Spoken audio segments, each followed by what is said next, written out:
Hey guys, Twinstinct here and welcome back to another video. So today we're well into season 7 now, and I wanted to go over some of the best teams that I've used so far. So if anybody's struggling, please get a hold of some of these teams. All these teams that I'm going to showcase here in this video are actually teams I've used, and I've had great success with each one, so you can be sure that they're totally viable in season 7 and definitely very strong options all round. I hope everyone's smashing season 7 and ranking up, and please do let me know in the comment section down below what your goal is for season 7, what rank you hope to achieve, what teams you've been using and having great success with yourselves. So as always guys, please do like and subscribe if you're enjoying the content and you're getting some help from my videos. That'll be absolutely awesome. Let's get straight into it. Okay, let's get right into this team showcase here. I'm absolutely buzzing for this. I've got Azumarill on the lead here against a Politoed. We have seen this battle before in another video of mine, so I will throw a link up above to this video. But I did showcase this team and get a 5-0 set with this team. This is a battle from that video. It's such an awesome battle. I did try and choose battles for this video that sort of showcase other Pokemon as well. So Politoed here, very strong. They throw the Hydro Pump at us there. I was not very happy with that, so we've got to throw a Hydro Pump back. That puts a lot of shield pressure on, and we do get a shield there, so that is great for us. Politoed, such a spammy Pokemon. I think I touched on that in my last video, which I will link above. That Politoed is so spammy, so we'll throw up a shield there, preserve our health. We want to do a bit more chip damage to this Politoed. That is now in the red, which is what we want, and now it's in farm down range for our Galvantula. And that is it. We farmed it down. We're ahead on energy, which is just where Galvantula wants to be. And then a Hypno comes in. Can we get to double lunge before the Hypno gets to a charge move? That will be ideal for us if we can, because this will be super effective on the psychic typing of Hypno. Almost takes out the Hypno. That is so close there. Lucky we got to that lunge.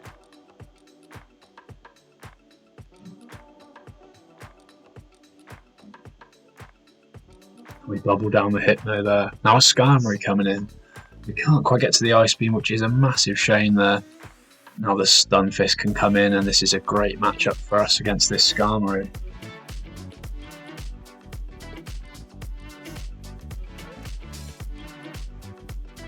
Is a Brave Bird. That is good for us. It did a massive chunk of our health, but now we can throw the Rock Slide. And that does even more damage because of the defense drop on the Skarmory. Throw one last Rock Slide here, and that'll be taking out the Skarmory. That is a great battle there. Well played to that opponent. So now moving into the next team showcase that we've got here. We've got Umbreon on the lead against a Mantine. Mantine again, very annoying. It drops your attack with the Bubble Beam, but we want to get a foul play off before that happens. This player charged up quite a lot of energy there, but we can trust in the bulk of Umbreon and just take an Ice Beam on the chin there, no problem. Throw another foul play at this Mantine. We've got two bulky Mons just going at it here, but we have got the Mantine down into the red. No need to shield here. Ice Beam coming at us. There's a massive chunk of our health. Now we can probably, I called it there. I was going to let the Ice Beam take me out there, but they threw a Bubble Beam trying to get the shield off us, and when we can take them out first with a foul play. Now an ordinary Stunfisk coming in. We can throw a foul play at that as well. The opponent doesn't shield, so we've done a nice bit of damage on their Stunfisk. This is a tricky one for my team, to be fair. I'll bring in my Stunfisk. We have got super effective attacks, but the opponent does have 2 shields left, and that Mud Bomb is so deadly, and they've got multiple stored up with the energy they've gained there. Venusaur coming in. This is not good for us either, so we have to switch into Altarius straight away.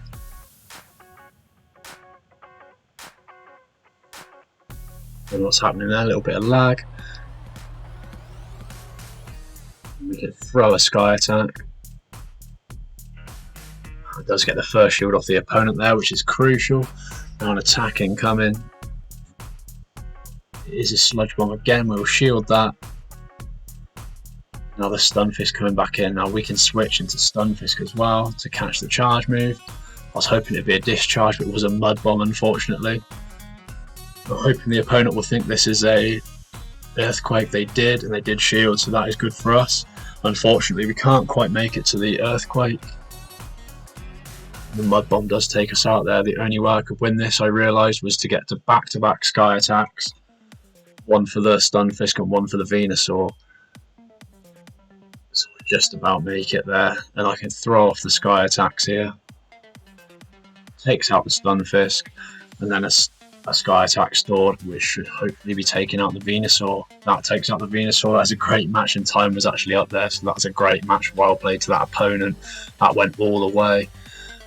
Moving on to the next team, we've got Mandibuzz on the lead against a Maractus. Interesting here from the opponent, interesting lead, but this is good for us. A bit of spice from both parties here. That Maractus actually has Aerial Ace, which is interesting, but I don't think the Maractus will handle Aerial Ace quite as well as Mandibuzz does. So we get the first shield off the opponent there, then an Azumarill comes in. We've got hard counter for Azumarill, and here comes Lantern. I wanted to do a showcase of my high ranking PvP Lantern for so long, so I thought now is the time. I'm gonna put a video together with loads of decent options for Great League. So Thunderbolt there does a massive chunk of the health on the Azumarill. Can we get a farm down? We can't quite, so I'll definitely throw up a shield there to preserve the energy we've got on the Lantern, and that takes out the Azumarill. Now the Maractus coming back in, we can go for another Thunderbolt, almost 2 Thunderbolts. Not very effective, but it does a massive chunk of health, and we can bring the Mandibuzz back in, catch the Aerial Ace there, and now a Talonflame coming in. We've got back-to-back Dark Pulse stored. You could use Foul Play. I like Dark Pulse, just got a little bit more damage than Foul Play. It's a nice chunk of the Talonflame's health there. It is a Flame Charge that will be taking us out. And now we can bring Lantern back in and go for the Hydro Pump. And that definitely takes out the Lantern. Now I've got the Maractus coming back in. We'll use Lantern to take the energy off the opponent, and then come in with Wigglytuff and Charm down there, and that is a great match. Well played to that opponent. So moving into the next team showcase we've got here, I feel like these 3 battles, the next 3 are just a showcase of Mandibuzz lead really, but yeah, so we've got Mandibuzz into another spicy option and a Meowstic, I believe, so again a nice lead for us. The thing that Mandibuzz doesn't want to see is any Charmers, so and then we've got showcased the Venusaur switch here on this Azumarill. Just have to avoid that Ice Beam, we do not want to get hit by that, so start throwing off these Frenzy Plants.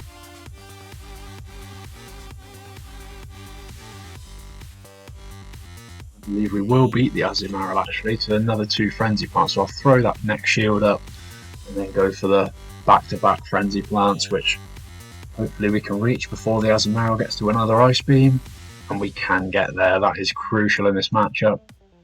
Venusaur's such a hard ball to Azumarill when you've got shields on your side. Now the Meowstic comes back in. Actually has Energy Ball, which I'm guessing they use it as an Azumarill counter. We'll switch into Mandibuzz, farm down the Meowstic, and then we've got back-to-back Dark Pulses to fire off at this Stunfisk.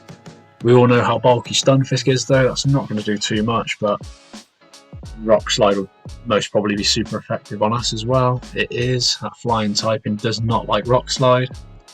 But now we've almost got another 2 back-to-back Dark Pulses, which will be taking out the Stunfisk. Mandibuzz so bulky, you see the Rock Slide didn't even do too much to it, it's just such a tank. I still had all 3 there. That's a great match, well played to that opponent. Here comes the spice. We've got 3 flying types: Talonflame, Mandibuzz and Skarmory. This is a battle. I love this battle. I think I lost one just before and got annoyed and thought, I'm going to try this, why not? Let's have a bit of fun. So we've got Mandibuzz on the lead against the Skarmory. So we know we've got Skarmory in the back. We know Sky Attack won't do too much damage.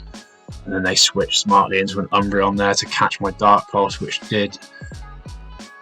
I thought this is already over, but then I'll switch into Skarmory to catch this charge move. After charging up plenty of energy on my Mandibuzz. I realised that the Air Slashes are doing quite a bit of damage to the Umbreon, so I wanted to protect my Skarmory for a bit longer, try and get to back-to-back Sky Attacks. And they do shield there, but they've got another Foul Play stored.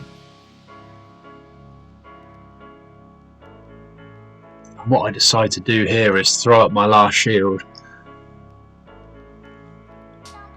And little does the opponent know, this was my strategy I came up with on the spot, that I've got Brave Bird.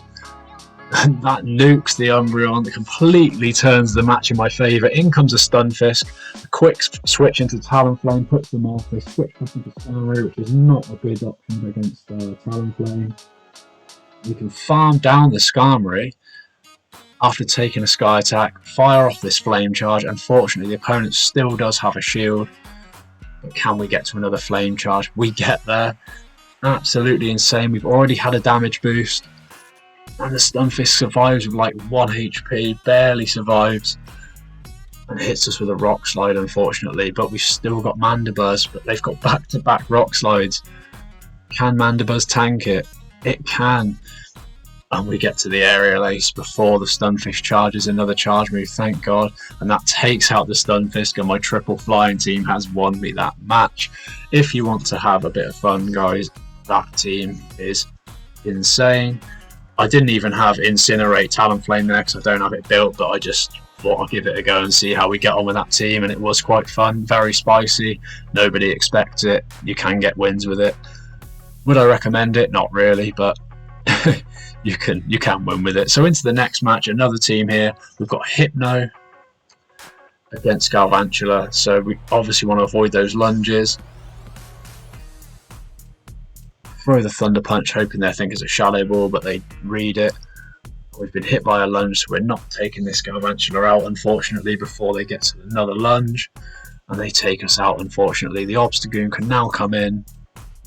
And then Azumarill, they switch into a Stunfisk. This isn't too bad for us, so we know they've got Azumarill and Stunfisk. They let the Frenzy Plant go through there, which is surprising. So I want to get to back-to-back Frenzy Plants. I know that Stunfisk cannot take me out of Rock Slides, it'd take a while. So I'm trying to get to back-to-back Frenzy Plants to put pressure on those shields. It's absolutely crucial that we get these shields off. That is blocked by the Stunfisk, that is crucial. What I want here is the next shield to be down. And then switch into Obstagoon to catch the charge move. This was crucial. So we get hit by a Rock Slide, and then they switch into Azumarill. I get to the Gunk Shot. Smashes into the Azumarill. And unfortunately they get to a charge move. It is a Play Rough, unfortunately, that takes us out. Then Meganium can come back in. And because of that farm down, we're able to get to the Frenzy Plant with barely any health left. And there's a bit of lag at the end there. And that takes out the Stunfisk, and that is a great match. Well played to that opponent. That went all the way. Some awesome switches there. And that is a great match. Well, that is it from me, guys. Thank you so much for watching. As you can see there, loads of team ideas. If you're struggling, there's a good showcase of Pokemon in there. Something for everybody in there. So for sure, get a grip of some of these teams. If you want to try something new, like a triple flying team, I really would recommend that because it is quite fun.